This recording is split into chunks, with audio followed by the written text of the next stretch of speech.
All right, everybody, welcome to our news conference with West Coast Conference Commissioner Stu Jackson. Thank you, members of the media here in the room, for joining us and those on Zoom. Commissioner Jackson will have some opening remarks, and then we will open it up for questions here in the room and also on Zoom. For those here in the room, please make sure to raise your hand, and we'll get a microphone over to you. And then for those on Zoom, please make sure to use the raise hand function, and we will call on you.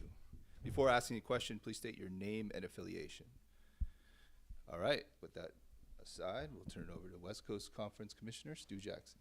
Okay, thanks a lot, Doug, and welcome to all of you. Appreciate you spending some time here with us.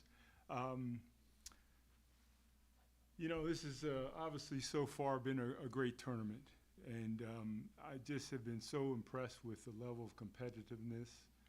You know, the teams have already produce what I think are some very exciting moments.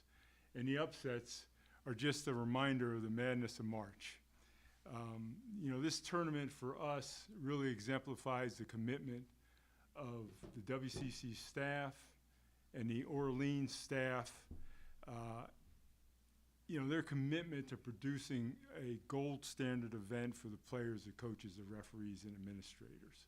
So I'm very thankful about that. Personally, I'm also grateful in this conference to get the opportunity to work with the athletic directors as well as the presidents who are very passionate and committed to providing our student athletes with quality experiences across all of our championships. There's a lot to love about this conference. You know, we are a strong Western region-based conference, but our success historically has been national. Over the past couple of years, we have had nationally ranked teams in more than half of our sports. We've received multiple bids with teams advancing deep into their respective tournaments in men's and women's soccer, men's and women's basketball, men's golf, cross country, and men's and women's tennis. We also have a growing list, as you know, of All-Americans across all of those sports. Our schools and our conference continue to prioritize the success of Olympic sports amidst the landscape that includes the pending House settlement approval and the future of student-athlete revenue sharing, in addition to our priority focus, which is basketball. Which is a great segue into talking about our women's basketball teams. What an exciting tournament we've had so far. They've earned multiple bids to the NCAA tournament the last 5 years and 8 of the last 10. This season, the men's teams, fueled by our overall strength, have had an extraordinary non-conference and conference season, finishing one of 4 conferences nationally with multiple teams in the top 20 in net, which is the NCAA metric, along with the SEC, the Big Ten, and the Big 12. Only 4 conferences. Like our women, the men also have had multiple invitations to the tournament in the last 5 years.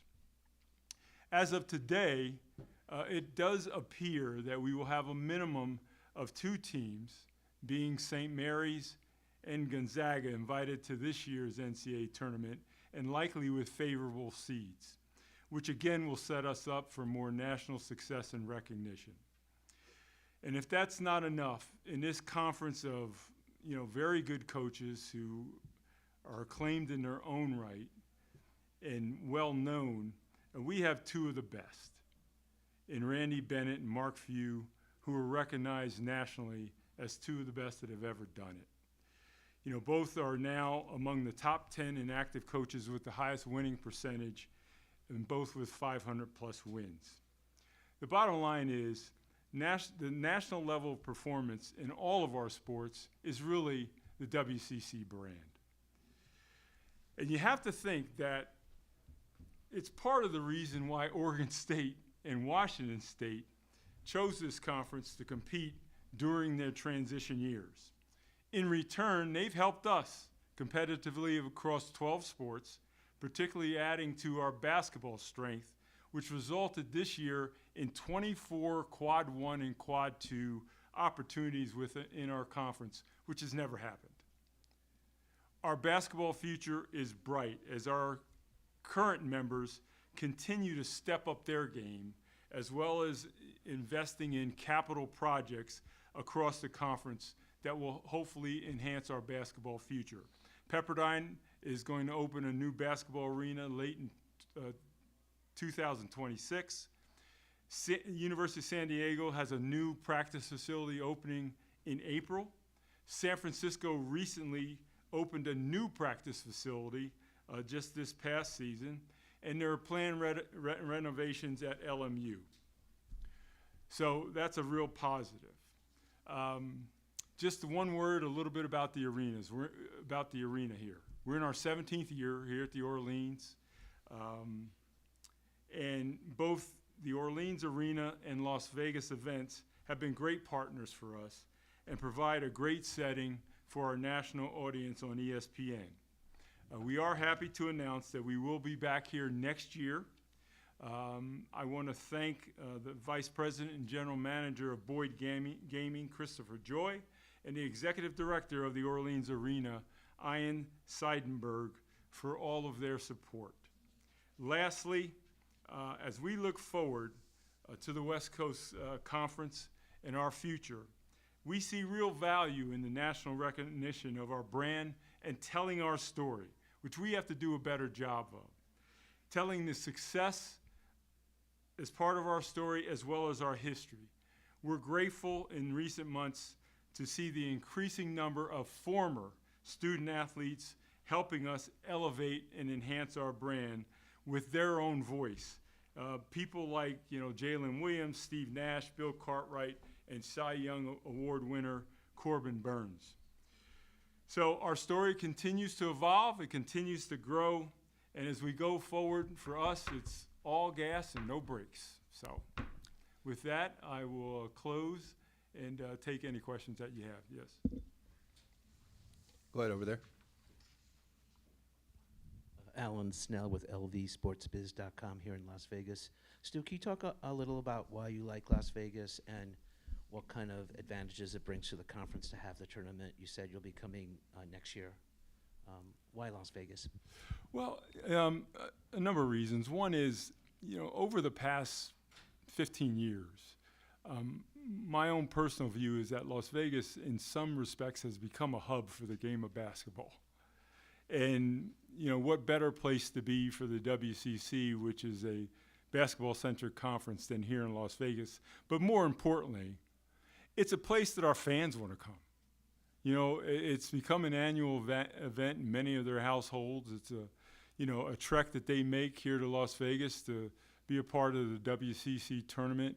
And it just makes good sense for us, given the fact that the basketball spotlight historically has been on the city of Las Vegas, and our fans love to be here. Again, if you have a question, please raise your hand. We'll get a mic over to you. Right here. Right here. Hi, Stu. Steve Karp with the Sporting Tribune. Could you just clarify the terms for, is it just a one-year extension with the Orleans and Las Vegas events, or is it a multi-year extension? It's a one-year extension, and beyond that, we'll continue to talk with, the Orleans Arena, as well as, go through discovery and discussions with potentially other arenas. But I can tell you we're very happy here. And just to follow up, Oregon State, Washington State, you say it's been a positive part of the league. When they leave along with Gonzaga, who takes their place? Have you been in ongoing discussions to try to fill those spots in your league? Yeah, those discussions are only ongoing every day. It's no secret that in this collegiate landscape and realignment, it's like a food chain. As one conference lose a member or a few, that conference, it's incumbent upon them, they have to go get new members, and we're no different. Certainly we've said publicly before that our presidents are committed to continue to expand this conference. upwards to an additional 1 or 3 members. There's no timetable on that, but we're committed to doing so. Hey Stu, Rocco Miller, bracketshere.org. It's going to be your first time on the selection committee. I believe you'll have to leave Wednesday morning. Actually, tomorrow morning. Tomorrow morning, okay. Well, thank you for spending some time with us today. First of all, what are you learning so far in the process? I believe you guys have met a few times. And second of all, with 7 members being from non-power conferences and 5 from power conferences, do you feel like that gives the little guys a little bit more of a chance to get in this year?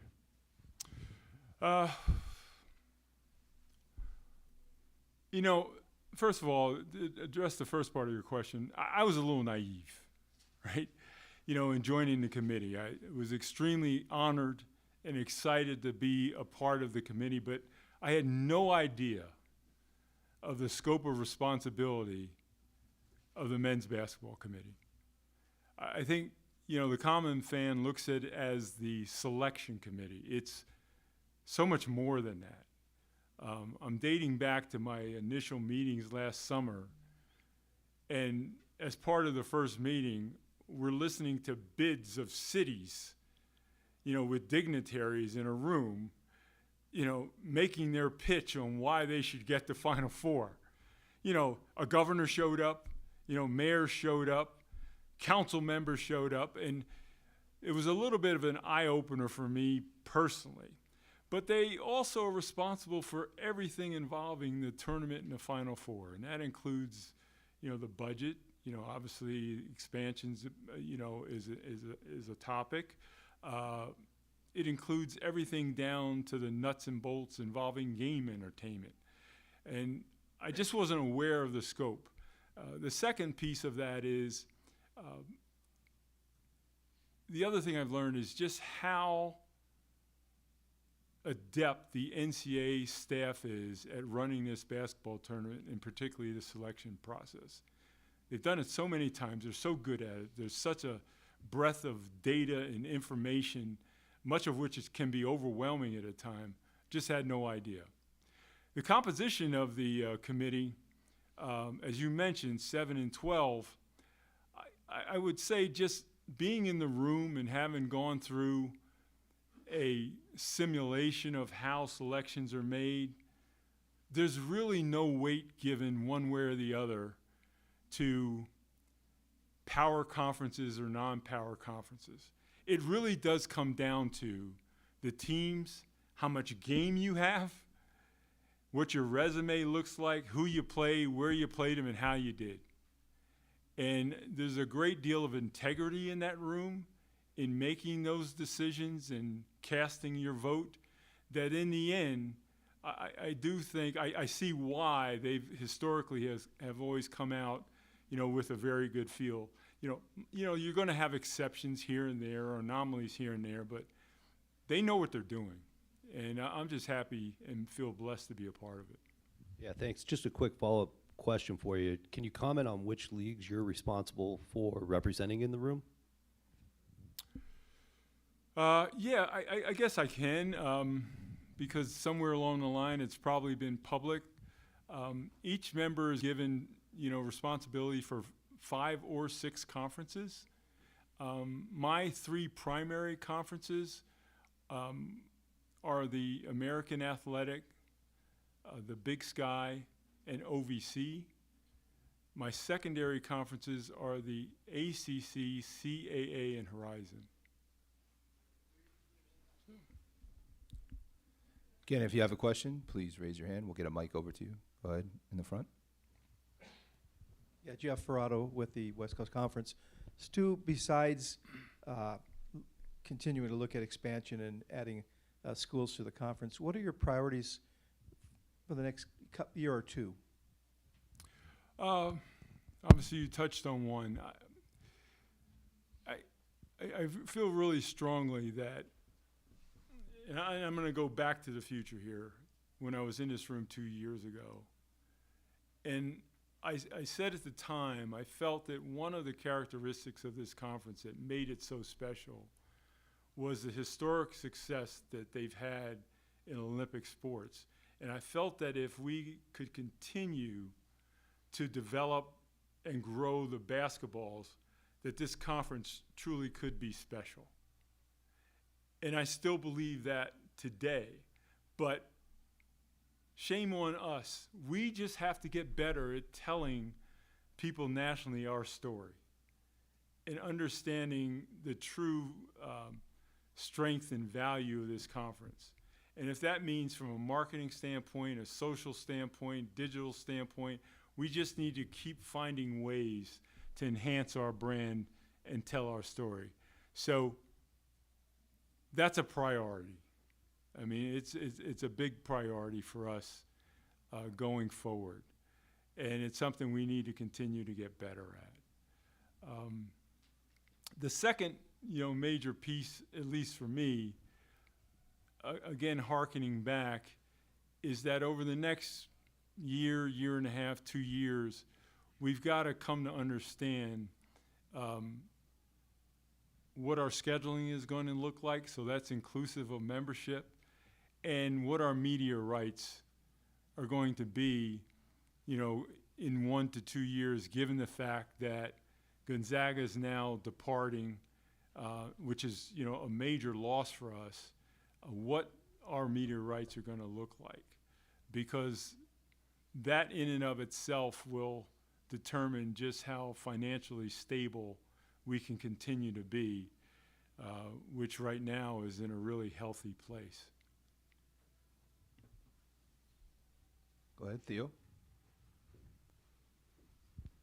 Theo Lawson, Spokesman Review. With adding Seattle U next year, will you guys consider looking at a 20-game conference schedule, or are you pretty content with 18 for now? The answer is yes to the latter. We're pretty content with 18, but again, that's an issue that will circulate through our governance system ongoing to get their view, but today I think they're pretty comfortable with 18.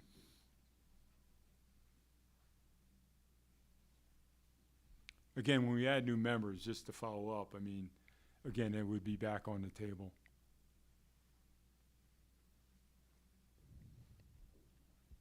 Hey, Stu, question for you on conference challenges. Have there been discussions with leagues like the Mountain West, perhaps the AAC, others that are at this level with the WCC getting a scheduling alliance? That way you can guarantee a couple of additional quad 1 or 2 games for the top of the league, at least in a structured way?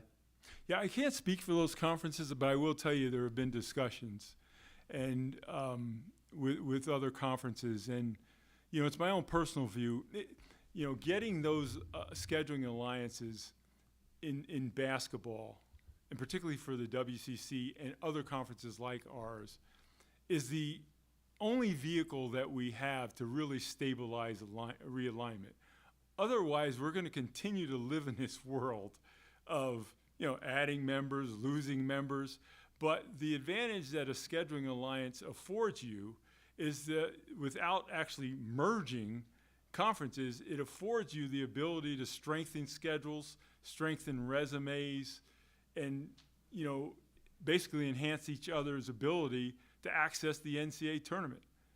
So, while it's something that I would like to do, I have to think other conferences have to be entertaining that type of structure given the environment that we're in. Yeah, and I don't want to harp on the realignment thing too much, but you're at 11. No, go ahead. Okay, here we go. 11 teams today. You're losing 3, you're gaining 1. Long term, just number. What's the ideal number for the league? What feels right? If you're talking to other schools, what number are you trying to get to? Is that?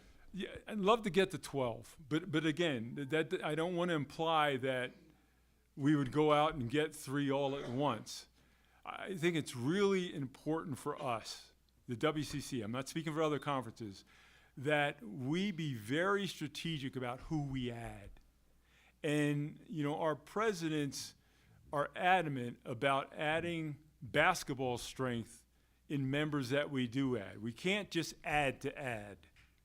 They have to, bring value, and that value would be to do as best we can to remain a multi-bid league. which you can do two ways. Further investment of your existing members and or adding members that will also ensure that you're a multi-bid league, and we're going to take both avenues. Right over there.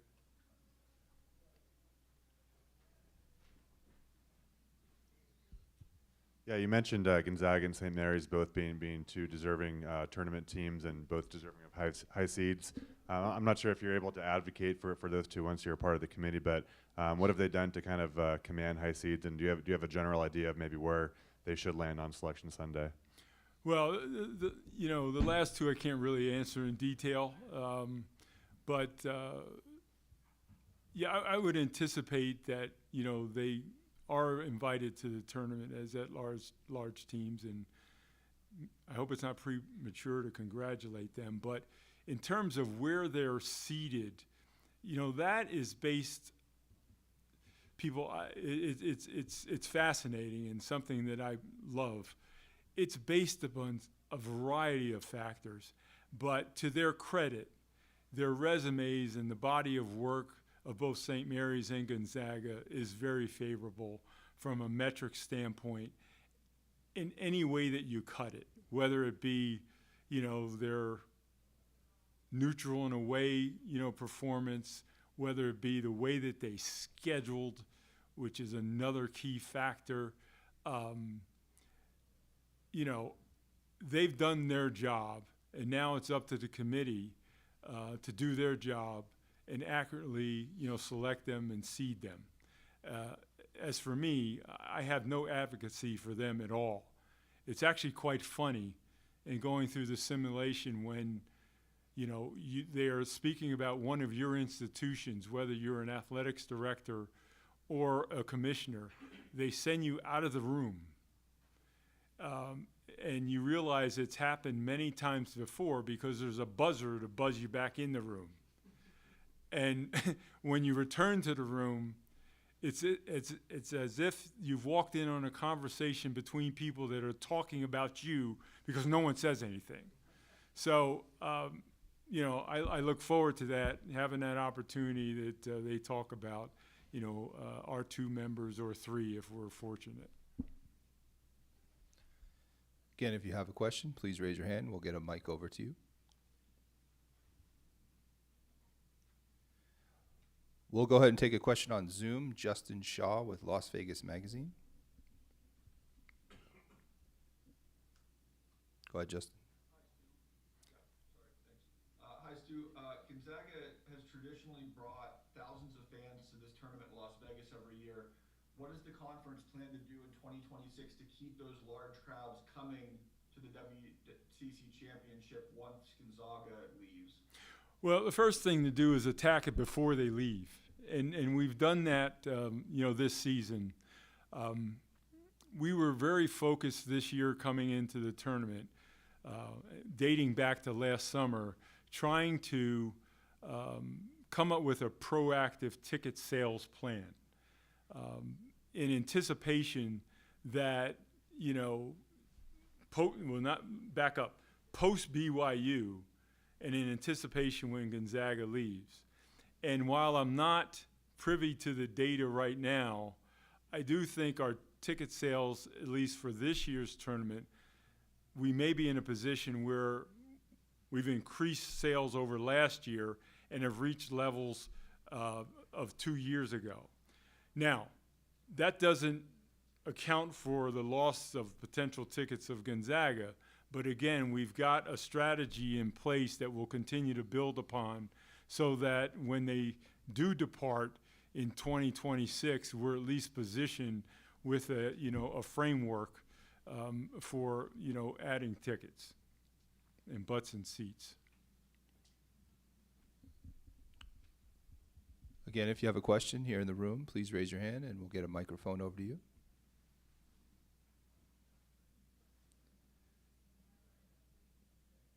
Last call for questions. Don't all Anyone? go at once. All right, how about on Zoom?